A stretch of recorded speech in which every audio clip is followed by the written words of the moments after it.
저는 국정조사를 임하면서 무너져 내린 대한민국의 법치와 정의에 참혹한 마음을 가지면서 엄중한 책임을 느낍니다.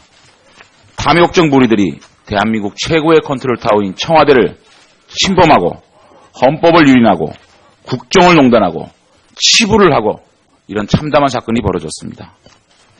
그 아이는 전대미문의 특혜를 받고 기업과 정부와 대한민국 최고의 사학을 흔들어내는 이런 참혹한 사건이 있었습니다. 그 사건의 중심에 대한민국 대통령이 있었습니다.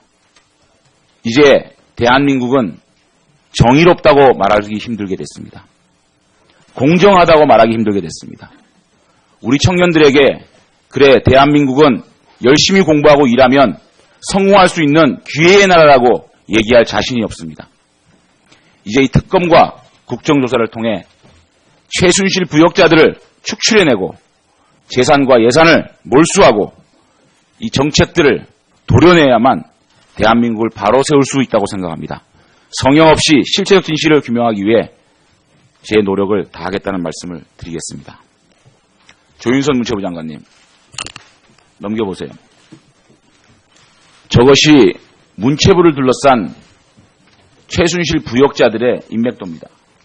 여기에 조윤선 장관도 최순실과 관계가 있다라는 끊임없는 정황과 의혹이 있어서 몇 가지 확인을 해보려고 합니다. 정동춘 K스포츠 2대 이사장 아십니까? 알지 못하는 분입니다. 전혀 모릅니까? 전혀 모릅니다. 우병우 수석 장모 김장가 씨 아십니까? 모릅니다. 전혀 모르세요? 전혀 모릅니다. 장동춘 씨가 운영하는 마사지 센터 가신 적 있습니까? 저는 모르는 사실이었습니다. 전혀 모릅니까? 네. 정무수석 재임 당시에 우병우 민정수석실 특별감찰관으로부터 조사를 받은 적이 있습니까? 없습니다. 전혀 없어요? 예. 본 의원의 실로 제보가 왔습니다. 정무수석 재임 시절 최순실과 김장자 등과 함께 근무 시간에 정동춘이 운영하는 마사지샵에서 간 것이 적발되어 민정수석실 특별감찰관 조사를 받다가 무마되었다는 제보가 왔습니다. 사실이 아닙니까? 사실이 아닙니다. 그러면 만약에 제가 이 특별감찰관 수사관 이름을 대고 네. 그분과 대질신문을 요구를 하면 네. 다음 청문회에 증인으로 나올 용이 있어요? 그건 의원님, 제가 정무수석 재임 당시에 한 번도 들어본 적이 없습니다.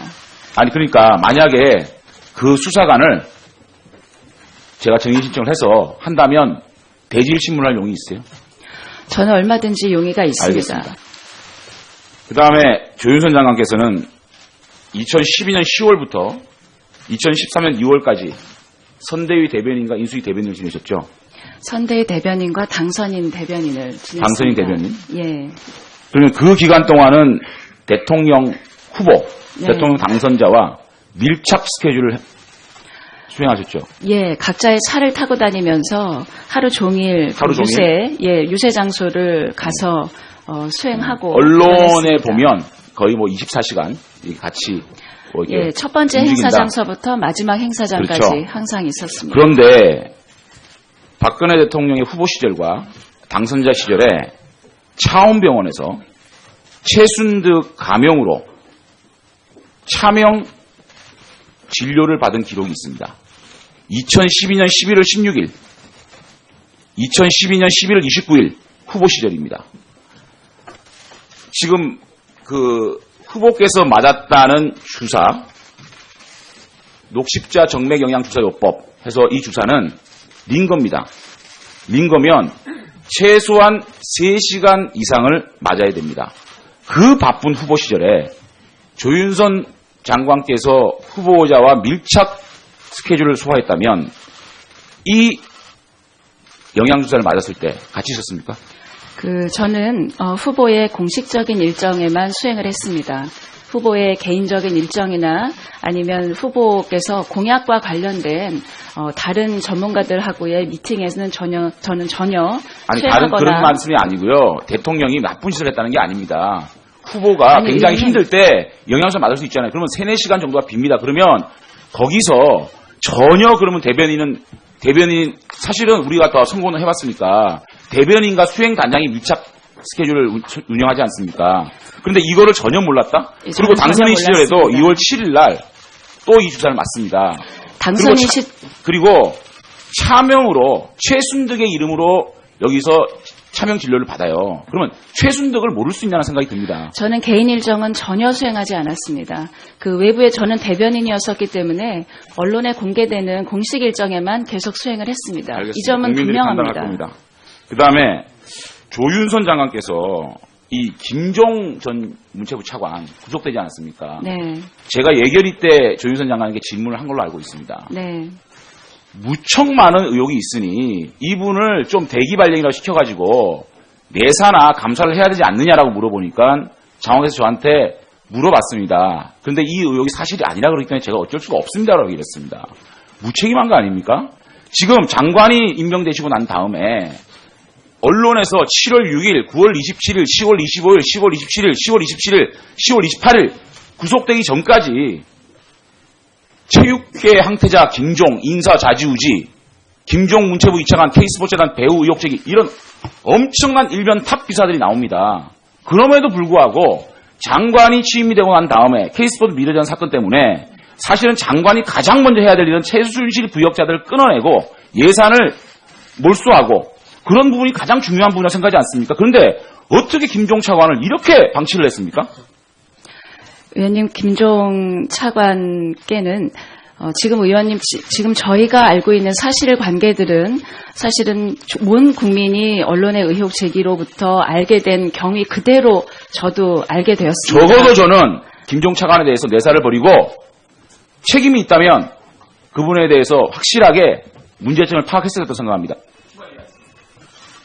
예, 장재원 의원님. 자기 진짜 박근혜 대통령 좋아했는데 나를 너무 실망시켜서 슬프다는 그런 인터뷰를 봤어요. 저도 박근혜 대통령 진짜 좋아했습니다. 근데 저도 정말 실망했어요. 그래서 지난 촛불 시위 때 그 분노하는 그 시민들의 심정을 대변하고 싶어서 조윤선 장관님한테 질문 좀 하겠습니다. 조윤선 장관님은 당선인 대변인 하셨고요. 여가부 장관 하셨고요. 정무수석 하셨고요. 지금 문체부 장관 하십니다. 옛날에 박근혜 후보 시절 대변인 하셨던 전영옥 의원이 뭐라고 그랬냐면 자기는 자택과 병원에서 시중 들던 최순실을 봤다고 했어요. 근데 조윤선 장관님은 모른다고 그러시는데 이걸 믿어야 됩니까? 저는 아까도 존경하는 장재원 의원님 질문에 답변을 했듯이 대변인 시절 그리고 그 이후에 공직에서 일할 때 언제나 공적인 업무에 이 대변인 업무를 수행하고 공적인 업무를 수행했습니다. 그 후보 시절에도 개인적인 업무나 심지어는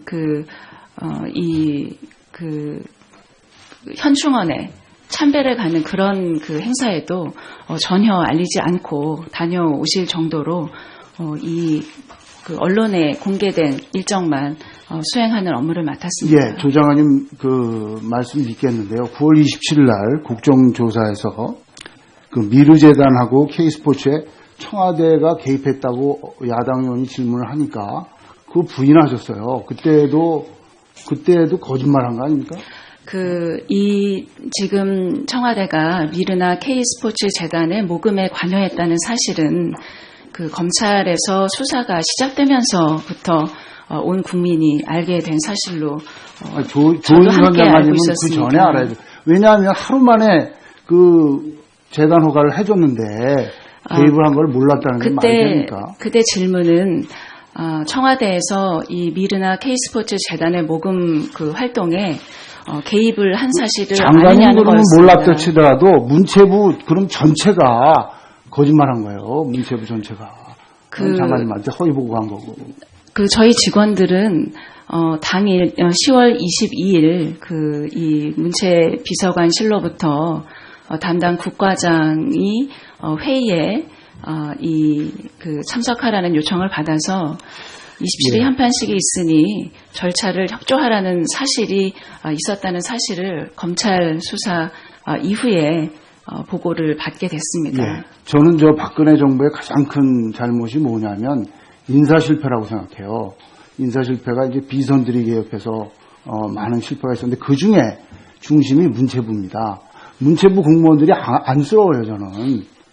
이런 그 비정상적인 인사 행태를 몇 년간 묵묵히 보아온 문체부 직원들이 안쓰럽습니다. 혹시 그 변양호 신드롬이라고 아세요? 변양호 신드롬이 뭐냐면 변양호 그 금융정책국장이 옛날에 외환은행을 로스타에 팔면서 적극적으로 일을 해가지고 그래서 나중에 구속이 됐어요. 근데 요새는 무슨 신드롬이라면 유진영 신드롬이라고 그래요. 유진영 신드롬은 들어보셨어요? 아니요, 들어보지 못했어요. 네, 유진영 신드롬은 뭐냐면요. 이게 할 말하는 사람은 찍혀나간다. 또 소신을 갖지 마라. 특히 인사나 비선 문제에서 절대 윗분의 뜻을 거스르지 마라. 이 유진영 장관이 노무현 정권 때 차관하다가 그때도 청와대에 인사 부탁을 거절해갖고 잘린 사람이에요. 근데 이번 박근혜 정부의 초대 문체부 장관인데 자기 할 말하다가 소신 있게 반대하다가 잘려나갔어요.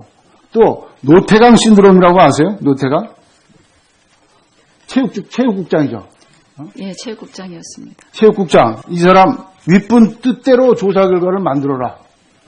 영리를 건드리지 마라. 이래가지고 공무원들이 어떻게 일을 합니까? 문체부 공무원들 진짜 불쌍해요. 지난 몇 년간.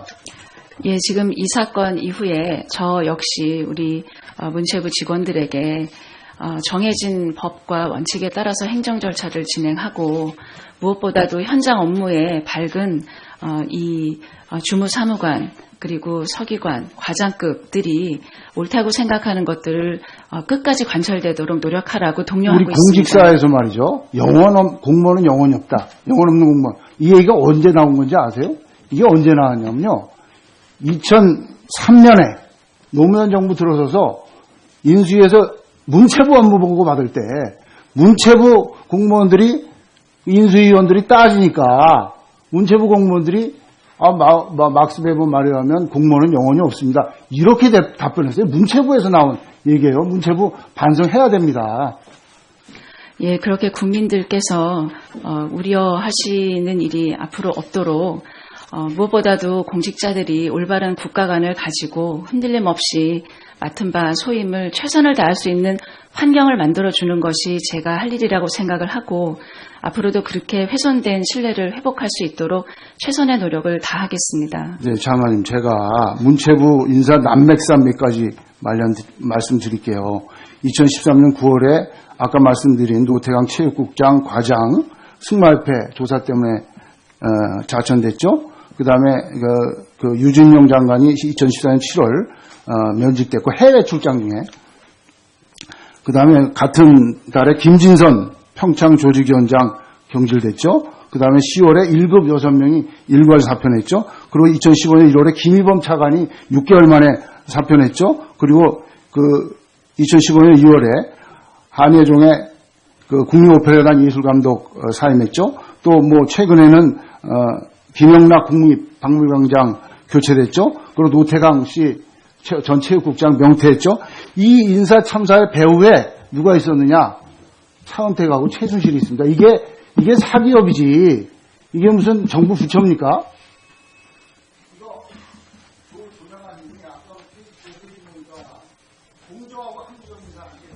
네. 예, 그 의원님 지적하신 것을 비롯해서 지금까지 그 인사 문제에 있어서 부적절한 조치가 있었던 그런 사례들을 지금 취합해서 점검하고 있고 어떻게 하는 것이 문제가 있었던 인사 조치에 당사자의 명예를 회복해 줄 수 있는 것인지 다면적으로 검토하고 있습니다.